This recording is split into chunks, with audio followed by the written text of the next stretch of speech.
Lotus reality and agro farming వారు premium farm land projects మన పొలం ఫేజ్ 1, 2 మరియు 3 కంప్లీట్ చేసుకుని మన పొలం phase 4 Wasar village at Narayana Khed లో ఆగస్టు 15 ఇండిపెండెన్స్ డే రోజు గ్రాండ్ లాంచ్ చేయడం జరుగుతోంది. లాంచింగ్ మరియు ఇండిపెండెన్స్ డే సందర్భంగా 5 గుంటాస్ ల్యాండ్ అవుట్ రేట్ లో బుక్ చేసుకున్న వారికి 1,50,000 రూపాయల డిస్కౌంట్ తో పాటు 2 గ్రాముల గోల్డ్ ఫ్రీగా ఇస్తున్నారు. పూర్తి వివరాలకు సంప్రదించండి. అసలు రాహు కేతు అంటే ఏంటి? కొంతమందికి ఆల్రెడీ పరిజ్ఞానం ఉండొచ్చు, జ్యోతిష్యం తెలిసిన వాళ్ళకి, అంటే ప్రొఫెషనల్ గా కాకుండా కొద్దిగా తెలిసిన గ్రహాల గురించి తెలిసిన వాళ్ళకి, తెలియని వాళ్ళ గురించి చిన్న ఇంట్రో అన్నమాట. బేసికలీ రాహు కేతు అనేది ఏంటంటే ఛాయాగ్రహాలు అంటారు అనమాట, షాడో ప్లానెట్స్ అంటారు వీటిని. ఇవి మనకి ఎప్పుడైతే మనము సోలార్ సిస్టమ్ లో చూసుకుంటామో మనకి అవి విజిబుల్ కంటికి కనిపించవు అనమాట, నేకెడ్ ఐకి కనిపించవు. సో ఇది ఒక మిడ్ పాయింట్, చంద్రుడి మిడ్ పాయింట్ దగ్గర నుంచి క్యాలిక్యులేట్ చేసుకొని ఇచ్చే నోట్స్ అంటారు అనమాట వీటిని. ఈ రాహుకేతు గ్రహాలు ఛాయాగ్రహాలు అని చెప్పాను కదా, ఇవి ఎక్కువ మట్టుకు వక్రీగతిలోనే తిరుగుతూ ఉంటాయి అన్నమాట. మన జన్మ జాతకంలో కూడా ఆర్ అని రాసి ఉంటుంది, రాహుకేతు పక్కన ఆర్ అని రాసి ఉంటుంది, అంటే రివర్స్ లో యాంటీ క్లాక్ వైజ్ తిరుగుతూ ఉంటాయి. సో యాంటీ క్లాక్ అంటే అన్ని గ్రహాలు క్లాక్ వైజ్ లో తిరిగేటప్పుడు రాహుకేతు మాత్రం ఎందుకు యాంటీ క్లాక్ వైజ్ తిరుగుతూ ఉంటాయి అంటే, ద మెయిన్ రీజన్, అసలు మెయిన్ రీజన్ ఏంటి అంటే, మన యొక్క గత జన్మలో నుంచి వచ్చిన కర్మిక్ బ్యాగేజెస్, కర్మాస్ ఏవైతే తెచ్చుకుంటామో ఆ కర్మకి సంబంధించిన ప్లానెట్స్ ఎక్కువ మట్టుకు వెయిటేజ్ ఉండేది రాహుకేతుకు ఉంటది అనమాట. ఈ కలియుగంలో రవి మనకి ఎట్లాగో ప్రత్యక్ష దైవం, మనం ఎప్పుడు చెప్పుకుంటూ ఉంటాం కదా. రవి కంటే కూడా కలియుగంలో పవర్ఫుల్ ఉన్న గ్రహం ఏంటి అంటే రాహు. ఓకే, సో మనకి కలియుగంలో మెయిన్ ప్లానెట్ రాహు అయిపోతుంది అనమాట. సో రాహు రిప్రజెంట్ చేసే కారకత్వాస్ ఏంటి అని అనుకుంటే మోడర్న్ టెక్నాలజీ. ఇది మనకి క్లాసిక్స్ లో మెన్షన్ చేయలేదు మోడర్న్ టెక్నాలజీ, ఎందుకంటే పరాశరముని రాసినప్పుడు ఇంత ఫాస్ట్ టెక్నాలజీ లేకుండింది కదా. సో మనకి టెక్నికల్ ఫీల్డ్ కి సంబంధించిన ఏదైనా సరే సూపర్ హై అండ్ ఉన్న సాఫ్ట్వేర్స్ అవ్వచ్చు, అప్లికేషన్స్ అవ్వచ్చు, అన్ని కూడా రాహు రూల్ చేస్తుంది. అంటే ఇన్ఫర్మేషన్ టెక్నాలజీనే కాకుండా మెడికల్ లో కూడా మనకి ప్రామినెంట్ గా ఉండే న్యూ మెడికేషన్స్ ఏవైతే ఉంటాయో, న్యూ ఇన్వెన్షన్స్ ఏవైతే ఉంటాయో అన్ని కూడా రాహు కన్సిడర్ చేస్తారు. మనకంటే భిన్నంగా ఆలోచించే వ్యక్తులు ఎవరైతే ఉంటారో, అంటే అన్కన్వెన్షనల్ మైండ్ సెట్ ఏదైతే ఉంటుందో అదంతా కూడా మనకి కొద్దిగా రాహుకేతు పవర్ఫుల్ సిచ్యువేషన్ ని బట్టే ఉంటాయి అన్నమాట. ఫారెన్ ప్లానెట్ అని కూడా అంటారు వీటిని. రాహుకేతు రెండు కూడా కొద్దిగా ఫారెన్ కి సంబంధించి, అంటే మన నేటివిటీకి కాకుండా కొద్దిగా భిన్నంగా ఉండేదంతా కూడా రాహుకేతు కిందకే వస్తాయి. సర్పగ్రహాలని కూడా అంటూ ఉంటారు అనమాట రెండింటిని. సముద్ర మంథనం జరిగినప్పుడు ఎప్పుడైతే దేవతలకి అసురులకి జరిగిన ఆ particular war kind of situation లో ఒక స్నేక్ 2 పార్ట్స్ గా కట్ అయినప్పుడు 1 పార్ట్ ఆఫ్ బాడీ రాహు అవుతుంది and the other lower part వచ్చేసి కేతు అవుతుంది అనమాట. సో రాహుకి ఏంటంటే పొట్ట వరకే ఉంటుంది, అందుకే డైజెస్టివ్ సిస్టమ్ ఉండదు అనమాట రాహుకి. సో దీని వల్ల ఏంటంటే ఎంత ఇంటేక్ చేసినా సరే ఆబ్సెషన్ కంట్రోల్ అవ్వదు అనమాట. అంటే ఎంత తిన్నా కూడా ఒక సంతృప్తి అనేది ఉండదు రాహుకి. కేతుకి ఏంటంటే తల భాగం ఉండదు కాబట్టి ఏం కనిపించదు, సో ఒక డార్క్ జోన్ లోనే ఉంటది అనమాట కేతు. రాహునేమో సర్పాలతో కనెక్ట్ చేస్తారు, కేతుని ఏంటంటే ప్రేత స్పిరిట్స్ ఉంటాయి కదా వాటితో కనెక్ట్ చేస్తారు అనమాట. సో ఇప్పుడు మెయిన్ గా చెప్పేది ఏంటంటే, బేసికలీ రాహుకేతు చాలా ప్రామినెన్స్ ప్లే చేస్తుంది మన హారోస్కోప్స్ లో. ఇండివిజువల్ గానే ఉంటే మన జన్మ జాతకంలో వేరే గ్రహాలతో కలవకుండా ఉంటే బెస్ట్ అన్నమాట. అంటే ఎక్కువ కర్మ లేదు, ఆ పర్టికులర్ భావానికి సంబంధించి మాత్రమే వాటి యొక్క దశ అంతర్దశలు వచ్చినప్పుడు రిజల్ట్స్ ఉంటాయి. కానీ వేరే గ్రహాలతో కనుక కలిసి ఉంటే ఖచ్చితంగా ఆ పర్టికులర్ ఎనర్జీని సక్ చేసేస్తుంది అనమాట. వేరే గ్రహాలతో కలిసి ఉంటే ఆ యొక్క ఎనర్జీ రాహుకేతుకు ఉంటుంది. ఆస్ట్రోనామికల్ గా ఇది, ఎందుకంటే ఇది ఆస్ట్రోనామికల్ పాయింట్ ఎందుకు చెప్తున్నానంటే, కొంతమంది జ్యోతిష్యం ని బిలీవ్ చేయని వాళ్ళు ఎవరైతే ఉంటారో సైంటిఫిక్ రీజన్ గా బ్లాక్ హోల్స్ అని చెప్పుకుంటూ ఉంటాం అనమాట. మనకి ఇప్పటి వరకు సైంటిస్టులు కూడా ప్రాపర్ గా డిస్కవర్ చేయలేదు ఆ బ్లాక్ హోల్స్ ఎనర్జీ అనేది ఏంటి.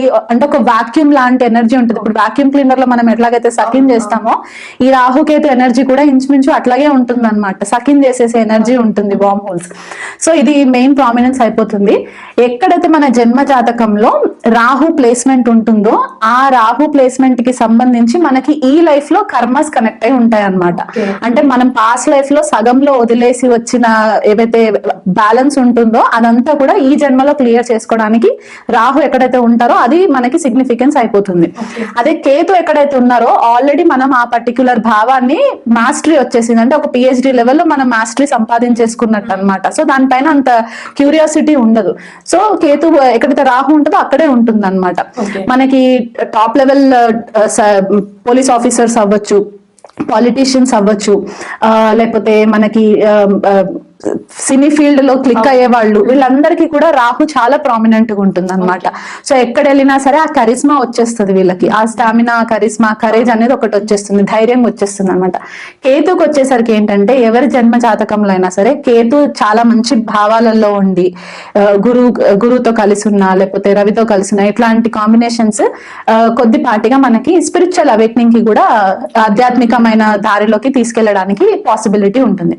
ఇప్పుడు గురువు ఏమో మనకి రిలీజియస్ కంటెంట్ చూపిస్తే కేతు వచ్చేసి ఏంటంటే మెటాఫిజికల్ అన్నమాట. అంటే మనకి రిలీజన్ కంటే కూడా ఒక స్టెప్ అధికంగా ఉండే ఒక దారిలోకి మనల్ని కేతు తీసుకెళ్తారు అనమాట. ఒక మోక్ష మార్గంలోకి తీసుకెళ్లడానికి మనకి కేతు చాలా ఇంపార్టెంట్ అయిపోతుంది. రాహు ఏంటంటే మనకి ప్రజెంట్ లైఫ్ లీడ్ చేయడానికి. మనకి వాస్తు ప్రకారం చూసుకుంటే మెయిన్ డోర్ వచ్చేసి రాహు అండ్ బ్యాక్ డోర్ వచ్చేసి కేతు అన్నమాట.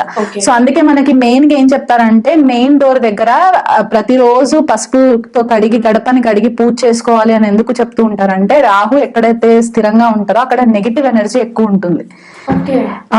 నెగిటివ్ ఎనర్జీ ఎక్కువ ఉంటుంది కాబట్టి ఆ క్లియరెన్స్ ఒకటి మాత్రము రెగ్యులర్ గా చేసుకుంటూ ఉండాలన్నమాట. సో ఎవ్రీ ఫ్రైడే పసుపుతో కడిగేసేసి పసుపుతో బొట్లు పెట్టి పోగొట్టుకోవడానికి, ముగ్గులు వేసుకొని పెట్టుకోవడానికి, నీట్ గా అలంకరించుకోవడానికి, అదొక పాజిటివిటీ క్రియేట్ చేయడానికి. అండ్ బాత్రూమ్స్ ని కూడా మనకి రాహుతోనే కనెక్ట్ చేస్తారు. సో అది ఎప్పుడైనా సరే ఎక్కడైనా ఎవరి ఇంట్లో అయినా సరే నెగిటివ్ ఎనర్జీ ఉందంటే మాక్సిమం మనకి సౌత్ వెస్ట్ డైరెక్షన్ అంటే నైరుతి దిక్కున ఉండే ఆ డైరెక్షన్ ఒకటి, బాత్రూమ్స్ ఒకటి, ఈ 2 ప్లేసెస్ చాలా క్లీన్ గా పెట్టుకోవడానికి మాక్సిమం ట్రై చేయాలన్నమాట. ఎవరింట్లో అయినా వైబ్ బాగాలేదు అని అంటే ఫస్ట్ వాళ్ళకి ప్రాబ్లం వచ్చేది టాయిలెట్స్ దగ్గర నుంచి ప్రాబ్లం వస్తుంది. లైక్ ప్లంబింగ్ ఇష్యూస్ ఫ్రీక్వెంట్ గా రావడము, వాటర్ లీకేజెస్ అవ్వడము, ఇవన్నీ ఉంటాయి అన్నమాట. సో మెయిన్ గా ఈ రాహుకేతు మనకి చెప్పేది ఏంటంటే కర్మిక్ బ్యాగేజ్ ఒక బాండేజ్ లోకి తీసుకెళ్లి ఆ గత జన్మలో నుంచి అవుట్ స్టాండింగ్ బ్యాలెన్స్ ఏదైతే ఉంటుందో అది క్లియర్ చేసుకోవడానికి యూజ్ అయ్యే గ్రహాలు అన్నమాట బేసికలీ. దీని ఇన్ఫ్లుయెన్స్ మాత్రం చాలా ఎక్కువ ఉంటుంది. వాటి నుంచి వచ్చే ప్రాబ్లమ్స్ అన్నిటిని కూడా శాపాలు కిందకే కన్సిడర్ చేస్తారు, దోషాల కంటే కూడా శాపాల కిందకే కన్సిడర్ చేస్తారు. ఏ గ్రహంతో కలిసి ఉంటే ఆ గ్రహానికి సంబంధించిన శాపం మనకి రాహుకేతు సిగ్నిఫై చేస్తాయి అన్నమాట.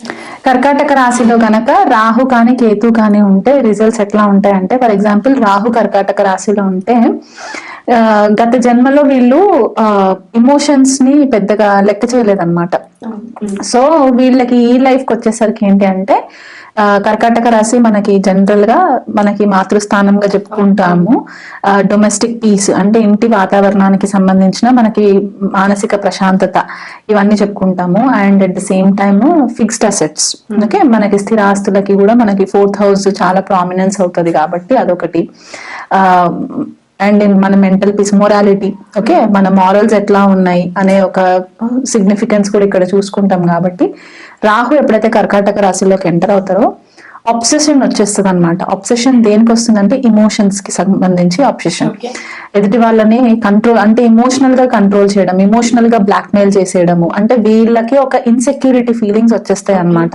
ఎందుకంటే కర్కాటక రాశి మనకి ఇన్సెక్యూరిటీ, ఇన్ఫీరియారిటీ కాంప్లెక్సెస్ కూడా చూపిస్తుంది కాబట్టి ఒక రకంగా వీళ్ళు ఇన్ఫీరియర్ గా ఫీల్ అవ్వడం స్టార్ట్ అవుతుంది. అండ్ రాహు ఇక్కడ శత్రుస్థానంలోకి వెళ్ళిపోతారు అనమాట. చంద్రుడు అధిపతి అవుతారు కర్కాటక రాశి కాబట్టి ఒక ఫెమినైన్ ప్లానెట్, ఒక స్త్రీతత్వానికి సంబంధించిన గ్రహము మళ్ళీ స్త్రీతత్వానికి సంబంధించిన రాశిలోకి వెళ్ళడము అండ్ హైలీ ఇమోషనల్ సైన్ లోకి వెళ్ళడం ఏంటంటే వీళ్ళకి కేవలం వాళ్ళ ఇమోషన్స్ గురించి మాత్రమే ఆలోచన ఉంటుందన్నమాట. ఇంకా అవతల వాళ్ళ ఇమోషన్స్ గురించి పెద్దగా పట్టించుకోరు.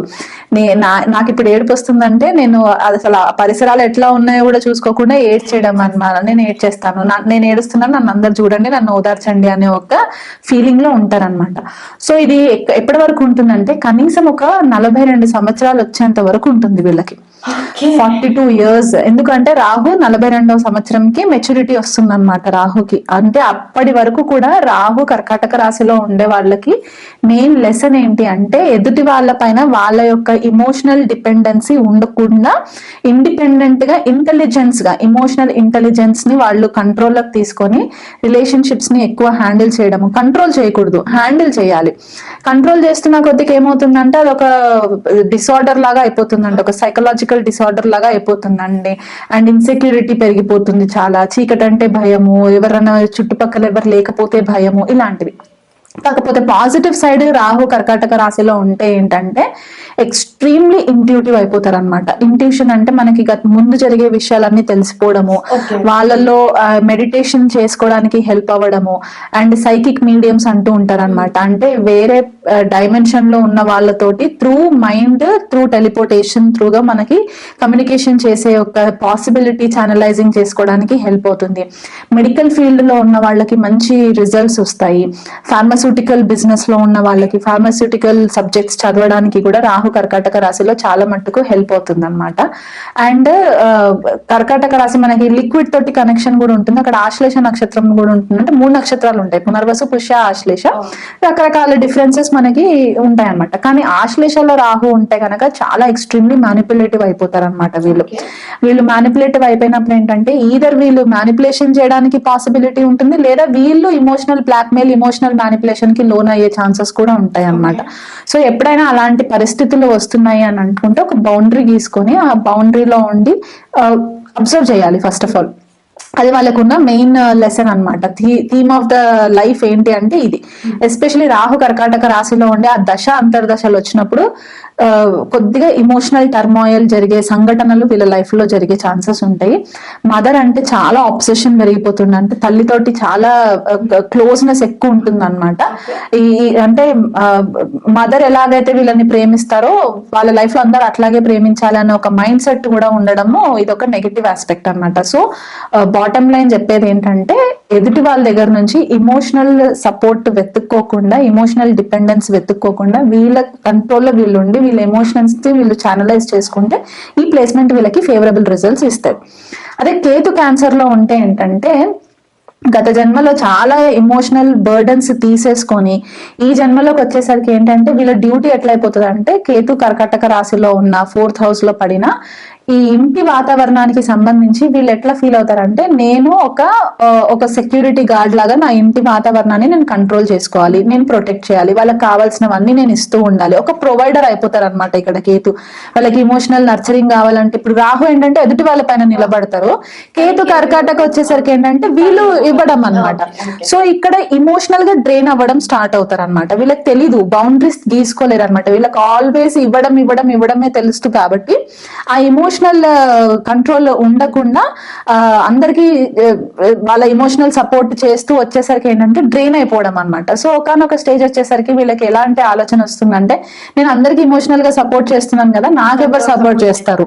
సో ఇది కూడా ఒక రకంగా బ్యాడ్, ఎందుకంటే ఎనర్జీ అనేది మనం చాలా ప్రొటెక్ట్ చేసుకోవాలి. ఎనర్జీ ఇస్ మనీ అని చెప్పేసి కూడా అంటారు అనమాట. Money not in the sense ఏదో ఫిజికల్ మనీ లాగా కాదు కానీ, బట్ ఎనర్జీని మనం ఎవరికి పడితే వాళ్ళకి తారపోయలేం అనమాట. సో కొద్దిగా కంట్రోలింగ్ లో ఉండాలి. సో ఈ పర్టిక్యులర్ ప్లేస్మెంట్స్ లో ఉన్నప్పుడు కేతు కర్కాటక రాశిలో ఉన్నప్పుడు తల్లి తరఫున వాళ్ళకి కానీ తల్లికి కానీ కొద్దిపాటిగా కర్మ కనెక్ట్ అయి ఉంటుంది అనమాట. అంటే ఇదర్ మదర్ వాళ్ళ లైఫ్ లో ఉండొచ్చు, ఉన్నా కూడా మదర్ కూడా ఇమోషనల్ గా ఉండే ఛాన్సెస్ ఉంటాయి. లేదా ఒకవేళ మదర్ లేకపోతే మదర్ తరఫున వాళ్ళకి కొద్దిగా ఆ రెస్పాన్సిబిలిటీస్ తీసుకునే ఛాన్సెస్ కూడా వీళ్ళకి వచ్చేస్తాయి అనమాట. అనుకోకుండా they will start taking the role of a mother. So ఇదొక ఛాన్సెస్ ఉంటాయి కాబట్టి కొద్దిగా బౌండరీస్ గీసుకుంటే సరిపోతుంది.